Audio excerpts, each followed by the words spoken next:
ભાઈઓની વાત કરીએ, પરિવારમાં ભાઈઓનું શું મહત્વ હોય છે. એક ઘરમાં દીકરી દીકરાનો બેનો જન્મ હોય છે. દીકરી જેમ જેમ મોટી થાય છે, પેલા તો માને ઓળખે, પછી ભાઈને બાપને બધાને ઓળખે. ભાઈ એની ઉંમરનો હોય છે, નજીકની ઉંમરનો, એટલે એની સાથે રમતી રમતી મોટી થાય છે. હવે તમારામાં તો બહુ ફરક હતો તમારા ભાઈ સાથે, એટલે તમે તો તમારા બેન સાથે રહેવા હશો. બાકી આ બધા તો ભાઈ બેન સાથે રહેવા છે. એટલે નાનો ભાઈ હોય કે મોટો ભાઈ હોય, હંમેશા બેન માટે પ્રોટેક્ટિવ હોય છે. ક્યાં જાય છે, ક્યારે આવે છે, કેમ ગઈ હતી, શું કામે ગઈ હતી, દાદાની જેમ ઉભો રહી છે. કેમ કે એને દાદાગીરી કરવી મતલબ નથી, એ એની બેન માટે પ્રોટેક્ટિવ છે કે આ કઈ ઊંડે ન વહી જાય, એટલે પૂછતો હોય છે. અને બેનમાં પણ પોતાના ભાઈ માટે આટલો બધો પ્રેમ હોય છે, અને પોતાના બાપ માટે.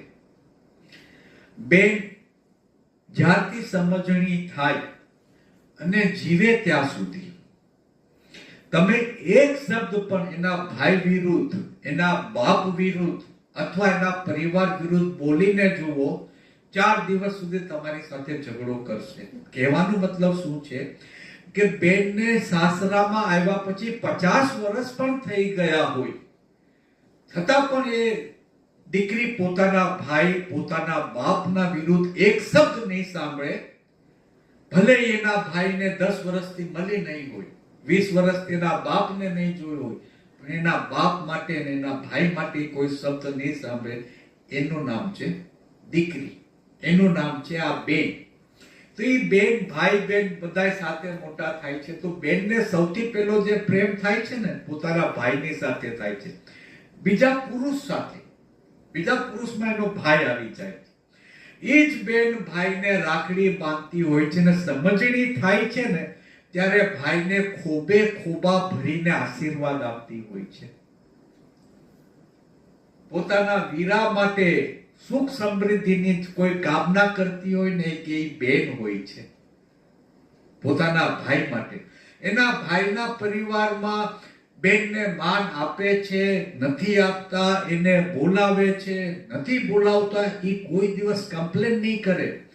એનો વર અથવા સાસરિયા એને કઈ વાત પણ કરશે ને, કોઈ ડિફેન્ડ કરશે પોતાના ભાઈને, પોતાના બાપને, પોતાના પિયરિયાને.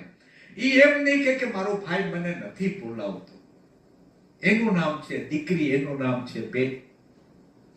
તો દીકરીના બેનના લગ્ન થવાના હોય છે ત્યારે ભાઈની પણ એ ઈચ્છા હોય છે કે મારી બેનને હું બધું જ સુખ આપું, કરિયાવર ભરી ભરીને આપું. કેમ કે લગ્ન પછી તો મારી બેન ક્યારે આવશે ક્યારે નહીં મને નથી ખબર.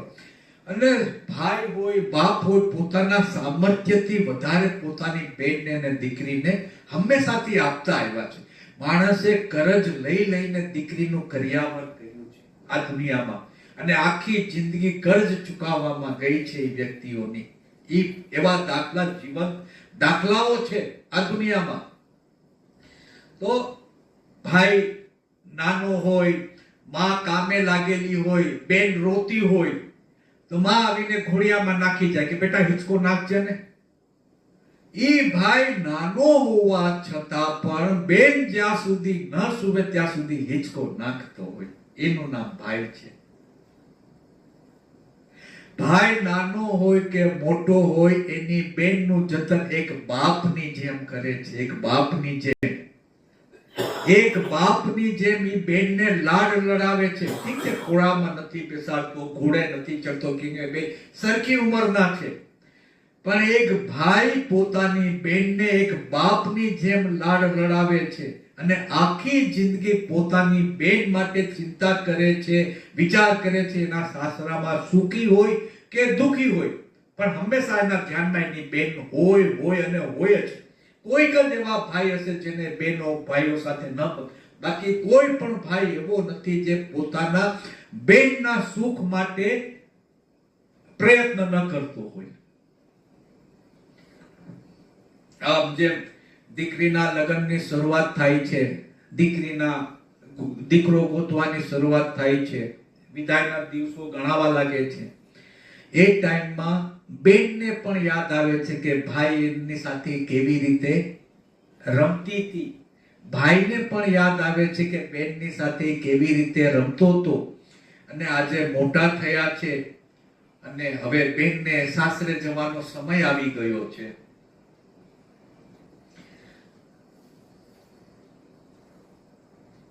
હવે બેન રૂપી જે અમાનત એમના ઘરમાં હતી એમના ઘરે પહોંચાડવાનો ટાઈમ આવી ગયો. કેમ કે બેનને પોતાનો મનનો રાજકુમાર મળી ગયો છે. અને ઈ ભાઈ જે સાથે રમતો ઈ ભાઈને પણ ખ્યાલ ન આવ્યો કે આ મારી ગુડિયા જેવડી નાની બેન ક્યારે મોટી થઈ ગઈ ને આજે લગ્નના આંગણે આવીને ઊભી રહી ગઈ છે. તો એની માટે ભાઈ એક સરસ મજાનું ગીત ગાય છે પોતાના બેનની માટે. લ્યો પીનાજી, પેલો ચશ્મા હરી હરી.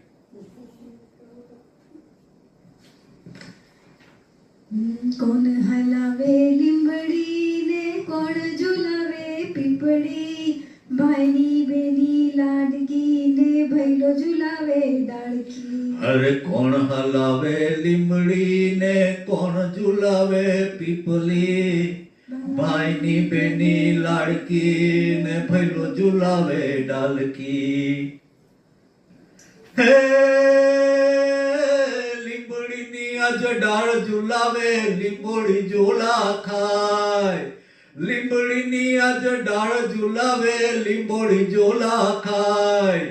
હિચકો નાનો બેનનો એવો આમ ઝુલણિયો જાય, લીંબડી હેઠે બેની બા હિચકે હિચે, લીંબડી હેઠે બેની બા હિચકે હિચે.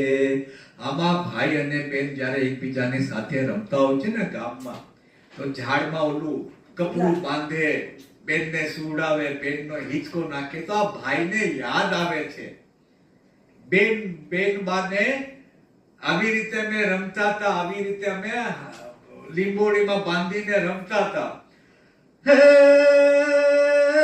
લીંબોડીની આજ ડાળ ઝુલાવે લીંબોડી ઝોલા ખાય, હિચકો નાનો બેનનો એવો આમ ઝુલણિયો જાય, લીંબડી હેઠે બેની બા હિચકે હિચે, લીંબડી હેઠે બેની બા હિચકે હેઠે. કોણ હલાવે લીંબડી ને કોણ ઝુલાવે પીપલી, ભાઈની બેની ઝુલાવે ડાળખી. હાલો ઓર નથી કર્યું, તમે ફરી વાર ગાઓ. હાલો કઈ વાંધો નહીં. હે આજ હિચોડું બેનડી તારા હેત કયા ના જાય, આજ હિચોડું બેનડી તારા હેત કયા ના જાય. મીઠડો વાયુ આજ બેની તારા હિચકે બેસી જાય, કોયલ ને મોરલા બોલે બેની બાનો હિચકો ડોલે, કોયલ ને મોરલા બોલે બેની બાનો હિચકો ડોલે. કોણ હલાવે લીંબડી ને કોણ ઝુલાવે પીપળી, ભાઈની બેની લાડકી ને ભૈલો ઝુલાવે લાડકી. ફરીથી બોલો. કોણ હલાવે લીંબડી ને કોણ ઝુલાવે પીપળી, ભાઈની બેની લાડકી ને ભૈલો ઝુલાવે ડાળખી, ભૈલો ઝુલાવે ડાળખી. ઝૂલે બેનડી થોડી ઝૂલે આમાં